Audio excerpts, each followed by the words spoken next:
I discovered my husband was having an affair with my sister, so I divorced him and cut off my toxic family. Years later, everything changed. My husband, Ryan, 32, and I have been married for 6 years.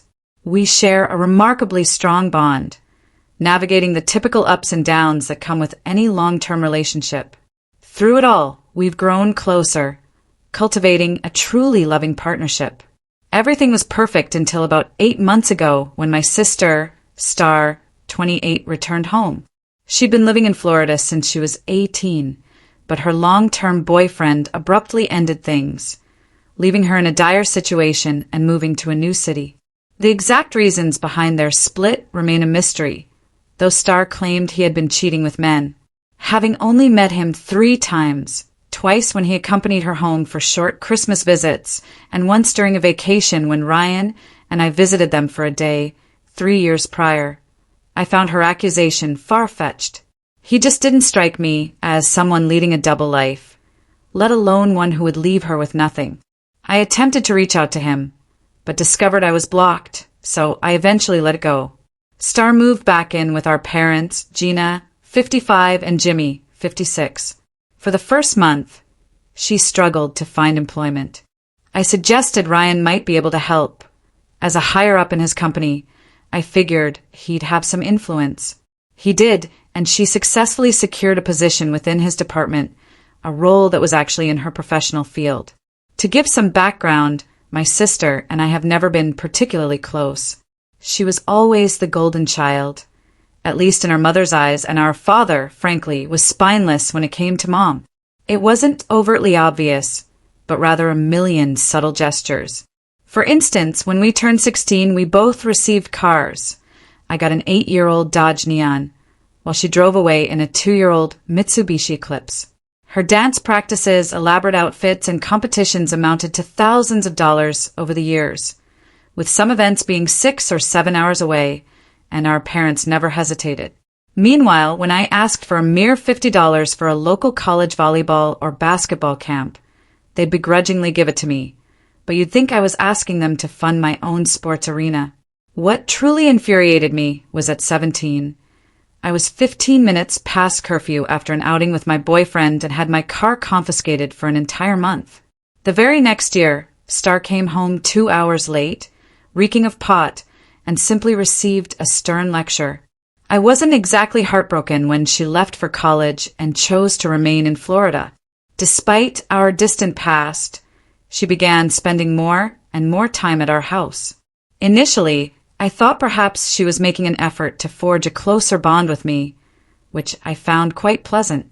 However, I soon started noticing a growing familiarity between her and Ryan. They'd converse about seemingly anything for extended periods, developing their own inside jokes. If I tried to join in, they'd dismiss it as just a work thing. When I pressed Ryan about it, he simply stated they had a lot in common and were collaborating on several projects. The first significant red flag emerged after about a month of this, when I'd consistently arrive home from my 10 a.m. to 7 p.m. shift to find Star already at our house, despite Ryan's traditional 8 a.m. to 4:30 p.m. workday. When I questioned this regularity, the reply was always, "We had some work stuff to do." 2 months ago, something happened that made me doubt my own sanity. I always make the bed meticulously before leaving for work, ensuring the open side of the pillowcase faces the edge of the bed. Star had been over that day. When I returned home, she joined us for dinner before heading back to our parents' house. As Ryan and I got into bed, I noticed 2 of the pillows had their cases turned towards the middle. I asked my husband if he had been in bed earlier. He looked visibly startled, but said no, asking why I inquired. I simply said the bed wasn't as I'd left it that morning. He insisted I must be mistaken, as no one had been in the bed. I secretly checked his phone and laptop, finding nothing. But then it hit me. They worked together 8 hours a day, 5 days a week, and then hung out after work. Why would they even need to text? I felt like I was losing my mind. 2 weeks ago, my parents invited us for dinner. Everything seemed fine until I witnessed something unsettling. As Ryan walked past, Star lightly brushed his arm. He turned, and she whispered something, then they briefly touched foreheads. It was only for a second before Ryan visibly flinched and continued walking. Star then simply looked at me, smiled, and returned to what she was doing. I'm not an idiot. I knew this was a mountain of red flags. I just desperately didn't want to believe it. I had been deeply in love with my husband since I was 21 years old. I planned a weekend getaway to the city, intending to confront him there. I truly hoped my suspicions were wrong. You were all right, and my world utterly collapsed. Our weekend adventure began pleasantly with drinks, dancing, and intimacy on Friday night. The next day, with more plans ahead, I almost kept silent. I genuinely thought he couldn't be doing that with her, and this with me. I was terribly wrong. As we were about to start our Saturday, I looked at him and bluntly asked if he was having an affair with my sister. He immediately teared up and confirmed it. My heart shattered. I asked him why. He stammered an apology, claiming he never meant for it to happen, that they just clicked. And before he knew it, they were kissing, then more. When I asked if he had been sleeping with her in our bed before I came home from work, he simply hung his head in shame. At that point, I left. I had nothing but my purse and drove home without him. He took an Uber and arrived a few hours later with my other belongings.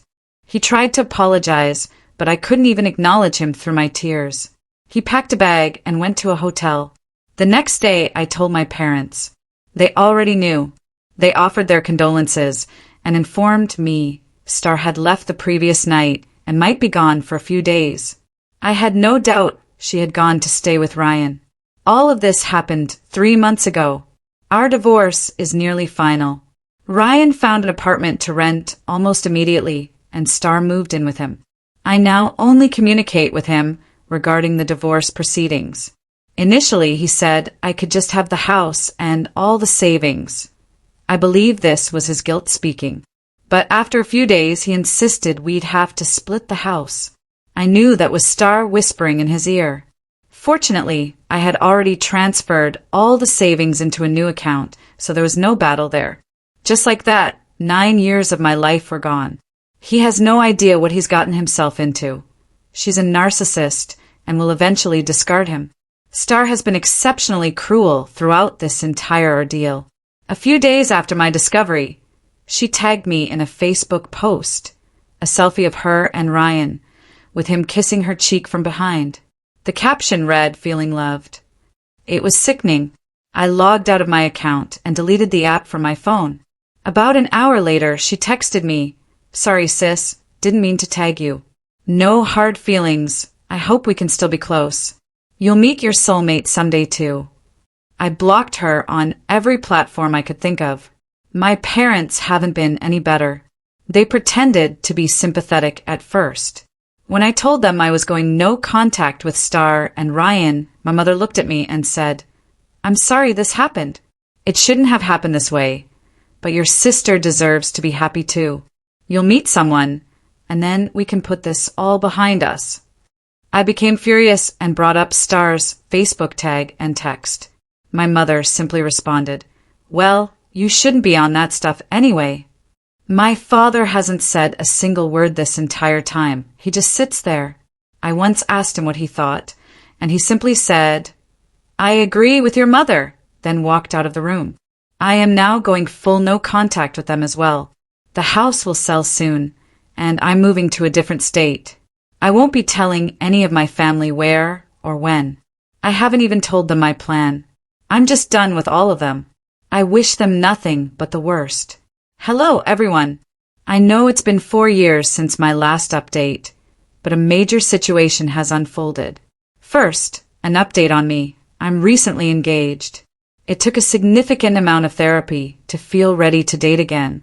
I did try dating immediately after settling here in Minnesota. Went on one, okay, first date, and then quickly discovered what an insufferable jerk he was. After that, I swore off men forever. That's when I committed to therapy, processing all the trauma from the betrayal by my husband and sister, as well as the abandonment by my parents. It was a challenging year, but then I met James, 37. Yes, he shares the same first name as my dad, haha, but James is truly wonderful. He's a chef. He and his fraternal twin brother, Jack, own a restaurant and bar that's doing exceptionally well. I'm incredibly excited to build a future with James. Enough about me. Now for the sheer audacity of my family. Roughly 9 months after I left, I had been completely no contact. I hadn't told them where I moved. Only a few close friends and a couple of cousins knew. One day, I returned to my apartment and found a wedding invitation in the mail. It was for Ryan and Star.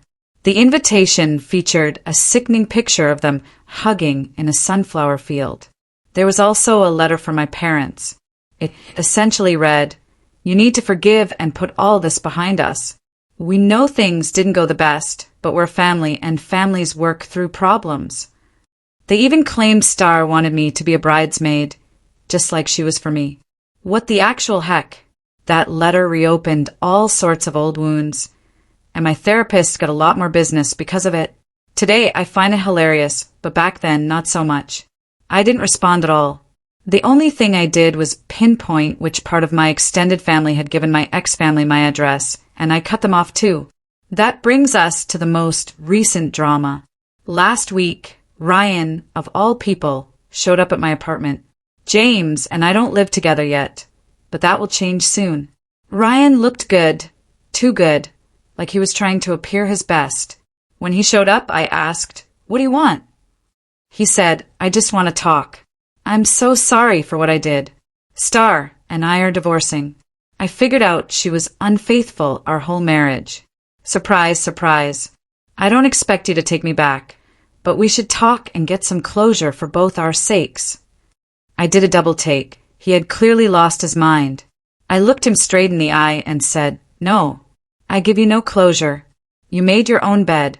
Did you really think that golden harlot of yours, who's had more visitors than the Holiday Inn, was suddenly going to put up a no vacancy sign just because you put a ring on it?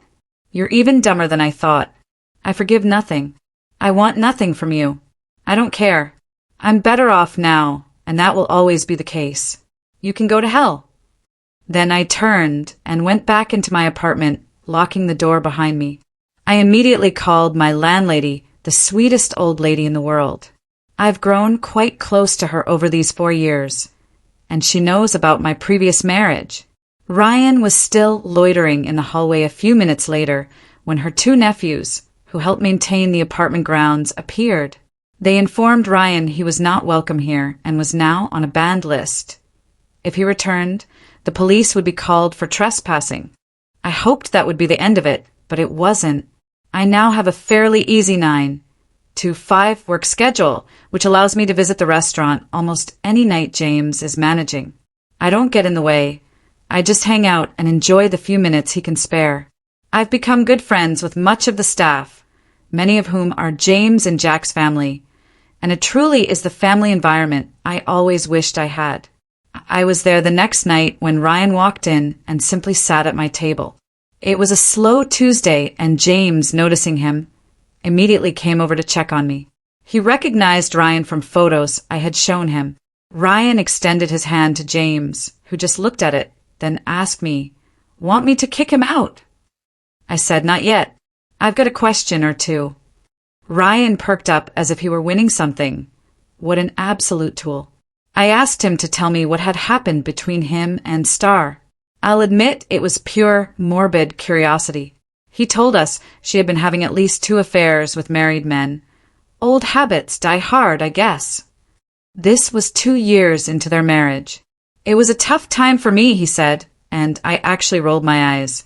I interrupted. "You're not that dumb, though. Did you protect yourself, or did she get half of all your stuff?"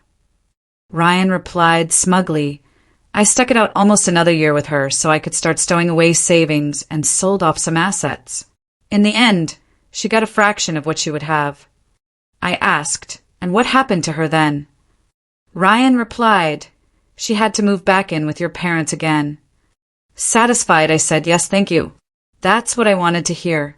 You can go now." James chimed in, "You heard her. Get out of my restaurant, Ryan." Ryan began, "But no, I want to." I cut him off. No forgiveness, no closure. I just wanted to know my loser sister was back living at home. Get out. James stood and pointed at the door. Ryan looked around, seeing glares from the bartender and 2 waitstaff members. He stood, tucked tail, and turned towards the door. James started, "And if you ever come back—" Ryan quickly interjected, Yeah, I know. Cups, trespassing." After he was gone, almost everyone around checked on me. It was both incredibly nice and a little embarrassing. My future in-laws, whom I adore, called me. They insisted I stay with James for the next couple of days, just to be safe. It was truly sweet. I've never had a family look after me like this. I haven't heard from Ryan again, and hopefully I never will. Hello, everybody. I honestly didn't think it would happen, but I have another update for you all. First, about me. I am now a 41-year-old mother of 2 boys, aged 6 and 2. James and I are doing incredibly well. I now work as a part-time office manager for our restaurants, and a semi-retired James's cousin bought into the business, allowing us to open a second location 3 years ago. It's been a lot more work, but with the 3 of them heavily involved in both locations, we've achieved great success, and it allows each of us a degree of personal time. It wasn't ideal, but I'm pretty sure I got pregnant while staying with James when his parents demanded I do so after my last posting. They now joke they always wanted to be grandparents, and it was all part of their master plan. Now for the latest update. After the last time Ryan tracked me down, I figured it was only a matter of time before my parents or sister showed up. It didn't happen right away. I eased up a bit, feeling I had a full support system, and rejoined social media. I remained no contact with much of my family, including extended relatives, but I also harbored no illusions that they wouldn't be able to find me if they truly tried. It wasn't until after our first child was born that I received my first message. It was from my mom. She offered a half-hearted apology, mentioned something about forgiveness, and inquired about her grandson. I was just going to block her, but the implication that my child was her grandchild I found deeply insulting. So I replied, "You do not have any grandchildren. I am not your daughter, and thus my children have no relation to you. If you want grandchildren, then you should encourage Star to get out there and do what she does best." At that point, I blocked her. She made new accounts and attempted to contact me for a while, but I always simply declined or deleted any requests or messages. That brings me to the recent drama. I began getting bombarded with requests, messages, and so on, urging me to contact them. I read some, and they were sob stories about missing out on the grandkids' lives and wanting to make amends. I genuinely didn't care. I had no intention of ever including them in my life again. Then, the more shocking thing occurred. Star started reaching out to me. She wasn't saying much, other than she very much wanted to speak with me. After this went on for about 3 weeks, I agreed to a Zoom meeting, just me, no kids. When it started, they kept asking to see the children. I was steadfast it wouldn't happen. They had 3 grandparents, and that was it. James's mom, dad, and grandma. I started getting the idea that this was about something else entirely. Star looked somewhat terrible, and my parents appeared old and tired. As we began to talk, they started apologizing for everything that had occurred, even Star. She said she was wrong to do what she did and that she wished she could have her sister back, a laughable thought. Mom then took over and launched into her usual garbage about being a family and looking out for each other. When she finished, I just looked at them and said, "Is that all you've got? I'm going to go." Then they yelled for me to wait, and the facade crumbled. The real reason was about to come out. Apparently, Star had been having health issues for the last couple of years. For reasons unknown, her kidneys were failing, and she needed a transplant. That's why they so persistently tried to get in touch with me. A family member is the most likely to be a viable match. I asked them directly, "This is why you called me? You want me to save her after what she did? My husband wasn't enough. Now she needs a body part for me too."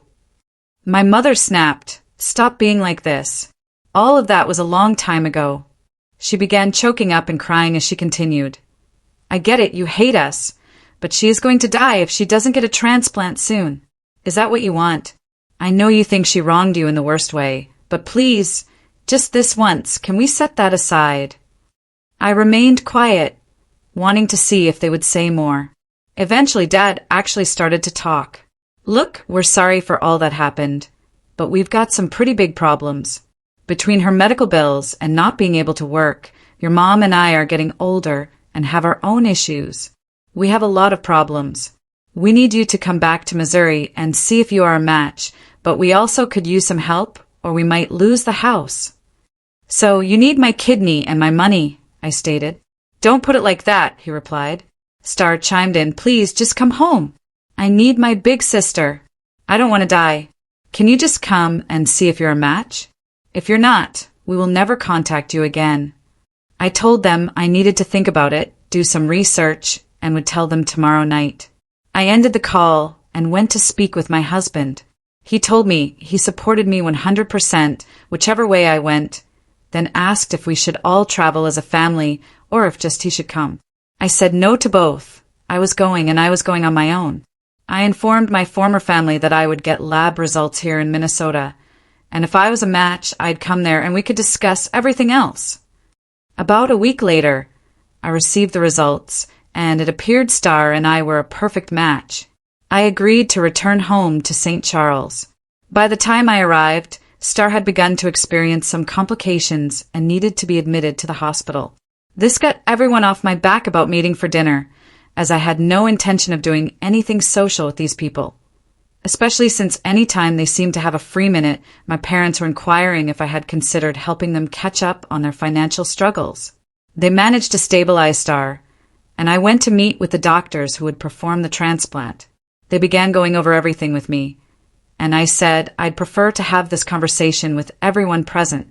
We all went to Star's room. My parents were already there. The doctor began explaining the situation. Star likely had maybe 6 months left without a transplant. They reviewed the process with us all and made a huge deal about what a perfect match I was, emphasizing that the likelihood of finding a more viable donor was minuscule and that the sooner we scheduled the surgery, the better. I then walked over to Star and took her hand. I gazed into her big brown eyes and told her, "Did you hear that? I am a perfect match. Essentially, I'm the only person who can save you, and I'm not going to. You are the most vile, narcissistic piece of gutter trash I have ever known. I only came here so you would know that the one person who could keep you alive is the one person you have wronged the most, and now you're paying for that with your life. You're going to die. You should make peace with that." Star burst into tears, and my parents turned to accost me. The doctor and nurse stood there in total shock. I looked at my parents and said, "Don't even talk to me, and don't you dare ever ask me for anything ever again. The only money I would ever spend on you would be for your funeral, under the stipulation that you be cremated and the ashes released to me, at which point I will promptly deposit your remains in the dirtiest toilet I can find." Finished, I walked out of the room and never looked back. I'm back home now, my real home, surrounded by my real family, and couldn't be happier. Thanks for watching.